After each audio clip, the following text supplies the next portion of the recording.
Orang pintar tanpa moral versus orang bodoh yang bermoral. Siapa yang lebih berbahaya? Part 1. Pembuka and definisi moral versus pintar. Di negeri ini, kita tidak kekurangan orang cerdas. Kita punya lulusan luar negeri, profesor, ekonom, pejabat, konsultan. Di media sosial, mereka rajin menulis, berbicara di seminar, menasihati rakyat tentang etika, hukum, dan pembangunan. Tapi anehnya, justru dari kalangan inilah kita sering mendengar berita yang memalukan. Korupsi, pelecehan kekuasaan, penggelapan anggaran, hingga flexing kekayaan yang tak jelas asal-usulnya. Ironis, bukan? Kita hidup dalam zaman ketika kepintaran dihargai tinggi, tapi kejujuran dihargai rendah. Ketika seseorang bisa bicara canggih, berbahasa asing, atau menyusun laporan non-kompleks, kita langsung percaya. Kita lupa bahwa cerdas bukan berarti baik, dan gelar bukan jaminan integritas. Maka muncul pertanyaan penting, siapa yang lebih berbahaya bagi masyarakat? Orang pintar yang tidak bermoral, atau orang bodoh yang bermoral? Pertanyaan ini bukan hanya provokatif, tapi juga menyentuh jantung realitas bangsa kita. Mari kita sepakati dulu. Pintar bukan berarti bermoral. Pintar yang dimaksud di sini adalah kecakapan intelektual, kemampuan berpikir logis, memecahkan masalah, menguasai informasi, dan memanipulasi sistem. Sedangkan bermoral berarti memiliki kesadaran etis, tahu mana yang benar, dan berani melakukan yang benar meskipun tidak menguntungkan. Kita bisa membayangkan orang pintar seperti seorang programmer jenius yang bisa menciptakan sistem, tapi memilih membuat ransomware demi keuntungan. Atau pejabat fiskal yang paham celah hukum dan justru menggunakan ilmunya untuk mencuri uang negara. Sementara itu, orang bodoh dalam konteks ini bukan berarti tidak berakal, tetapi tidak menguasai pengetahuan teknis atau teori modern. Seorang tukang becak mungkin tak paham ekonomi makro, tapi tak akan pernah menipu penumpangnya. Seorang pedagang kecil bisa jadi tak tamat sekolah, tapi selalu menimbang jujur dan memberi harga wajar.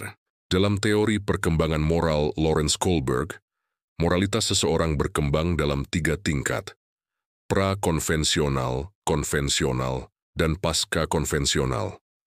Di tahap tertinggi, seseorang mengambil keputusan berdasarkan prinsip universal, bukan hanya karena takut dihukum atau ingin mendapat pujian. Ironisnya, banyak orang pintar justru terjebak di tahap bawah, tahu hukum, tapi hanya untuk menghindarinya. Sedangkan orang sederhana yang jujur bisa jadi hidup di tahap moral yang lebih tinggi, karena ia bertindak dari hati nurani, bukan dari kepentingan.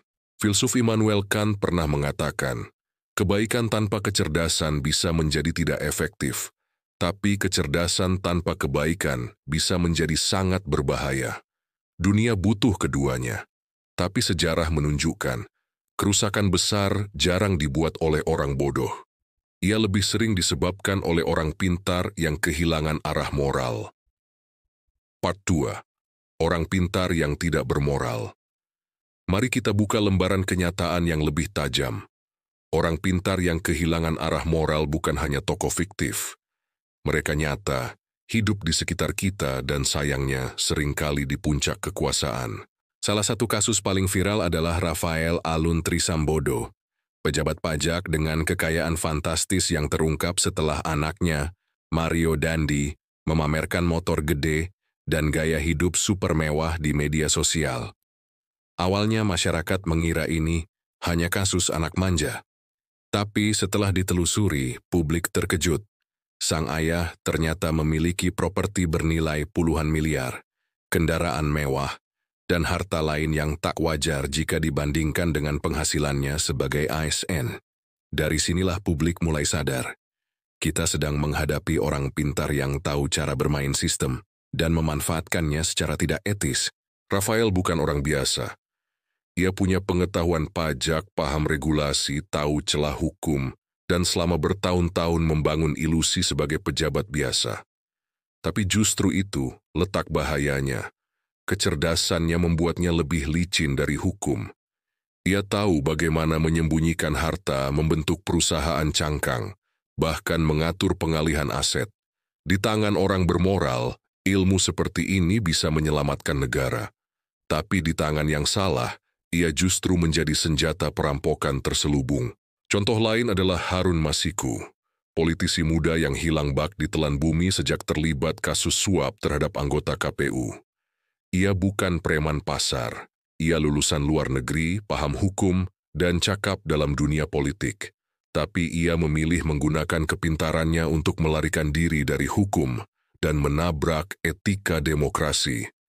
Sampai hari ini, Harun masih belum tertangkap.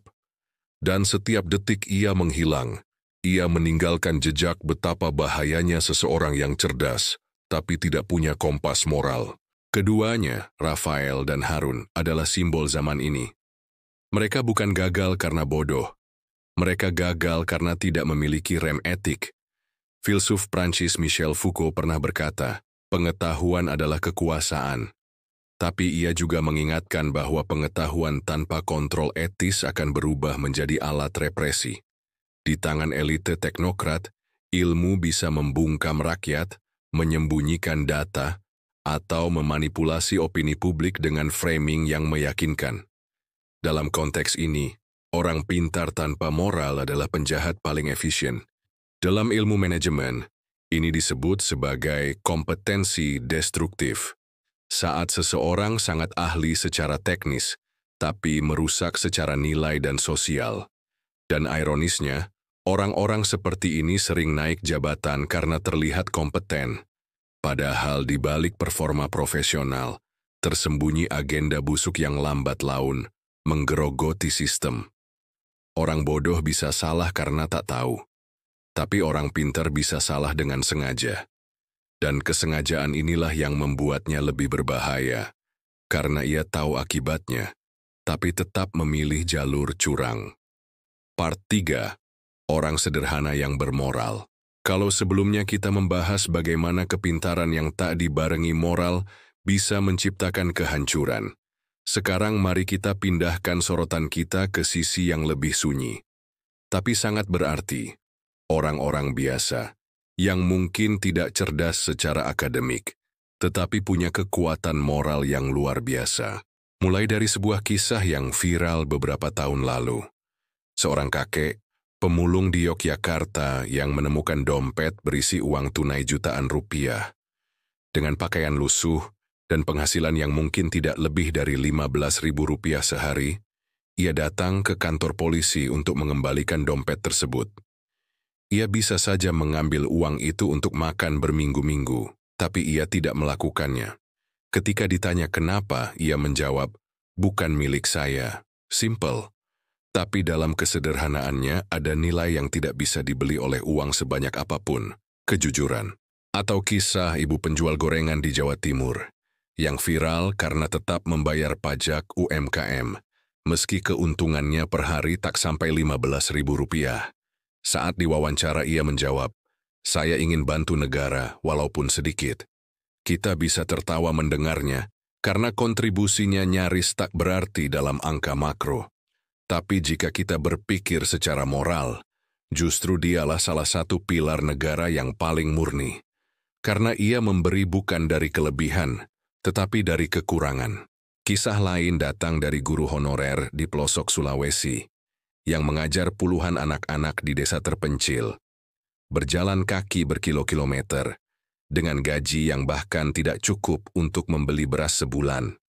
Tapi ketika ditawari pindah ke kota dengan gaji lebih besar, ia menolak. Katanya, kalau saya pergi, siapa yang ajar anak-anak di sini?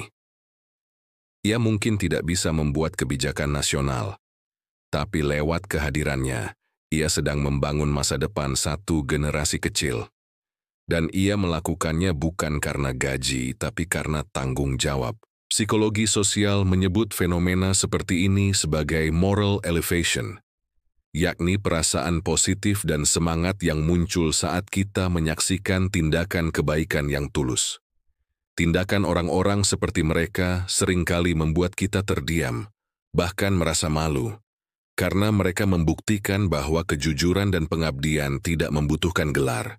Dalam filsafat Jawa, dikenal konsep nrimo ing pandum, menerima dengan lapang dada apa yang menjadi rezeki kita, tanpa rakus, tanpa iri.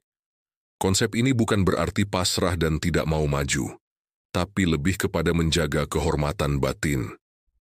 Dalam konteks ini, banyak orang kecil yang dianggap bodoh ternyata memiliki keteguhan moral yang tidak goyah meski dihimpit oleh kemiskinan.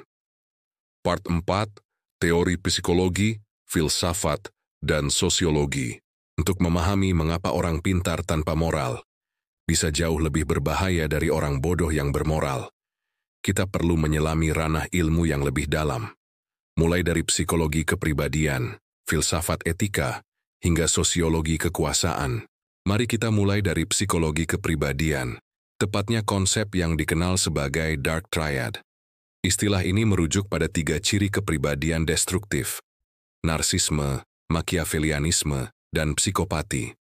Individu dengan ciri ini biasanya sangat cerdas secara intelektual dan sosial.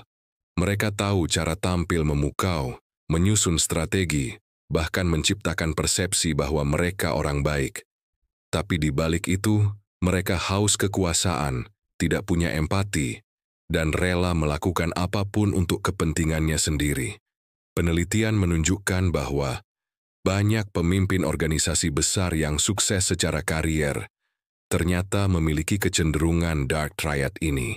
Bayangkan orang seperti ini berada di pemerintahan, di perusahaan besar, di lembaga hukum. Mereka akan tampak hebat di luar, tapi perlahan membusukkan sistem dari dalam.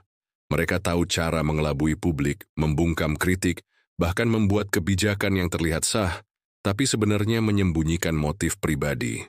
Dan karena mereka cerdas, mereka sulit dilacak dan mudah beradaptasi. Lalu bagaimana dengan orang bodoh tapi bermoral? Mereka mungkin tak punya kemampuan strategi atau retorika hebat, tapi mereka tidak punya niat jahat. Dan dalam banyak konteks sosial, ketulusan lebih menyelamatkan daripada kepintaran tanpa niat baik. Filsuf Immanuel Kant pernah berkata, "Act only according to that maxim whereby you can, at the same time will that it should become a universal law." Artinya, bertindaklah hanya jika kamu bisa menerima tindakanmu jadi hukum umum untuk semua orang. Orang bermoral, meski bodoh, biasanya mengikuti prinsip ini secara naluriah. Mereka tidak ingin menyakiti karena mereka tidak ingin disakiti. Sementara orang pintar tanpa moral hanya bertanya, "Apa untungnya buat saya?" Dari sudut filsafat politik, kita bisa mengingat Plato dalam The Republic. Ia menyatakan bahwa pemimpin ideal adalah seorang filsuf raja, seseorang yang bukan hanya cerdas, tapi juga bijaksana dan adil. Sayangnya, dalam banyak masyarakat, yang naik ke tampuk kekuasaan bukan filsuf, tapi teknokrat amoral, yang tahu cara mengelola sistem tapi tidak peduli pada keadilan sosial. Part 5. Penutup. Dunia tidak butuh yang paling pintar, tapi yang paling bisa dipercaya. Kita sudah membahas panjang lebar, dari pengertian pintar dan bermoral, contoh-contoh nyata di Indonesia, sampai teori psikologi dan filsafat yang menjelaskan betapa bahayanya orang cerdas yang kehilangan arah moral. Kini mari kita tarik satu benang merah. Dunia ini tidak kekurangan kepintaran, tapi dunia sangat kekurangan keberanian untuk menjadi jujur. Kita hidup di era ketika orang bodoh dipermalukan, tapi orang pintar yang korup dibela. Ketika integritas dianggap naif, dan kelicikan dianggap cerdas. Ketika gelar akademik dihormati, tapi kejujuran dianggap tidak relevan. Apa gunanya IQ 160 jika digunakan untuk menyembunyikan korupsi? Apa gunanya S3 luar negeri kalau menginjak orang kecil? Apa gunanya paham hukum kalau justru digunakan untuk mengelak dari keadilan? Sebaliknya, apa yang salah dari seorang petani yang hanya tamat SD, tapi tidak pernah mencuri? Apa yang salah dari tukang becak yang tak tahu hukum, tapi selalu jujur kepada penumpang? Dan untuk diri kita sendiri, jika suatu hari kita diberi kekuasaan, apakah kita cukup kuat untuk menahan godaan? Karena menjadi pintar itu mudah. Cukup rajin belajar, tapi menjadi manusia baik, itu pilihan yang harus diperjuangkan setiap hari. Pada akhirnya, Sejarah tidak akan mencatat siapa yang paling cerdas, tapi siapa yang paling bisa dipercaya. Siapa yang berdiri saat yang lain diam. Siapa yang tetap jujur ketika semua orang memilih licik. Dan mungkin, siapa yang disebut bodoh oleh dunia justru yang menyelamatkan nurani kita semua.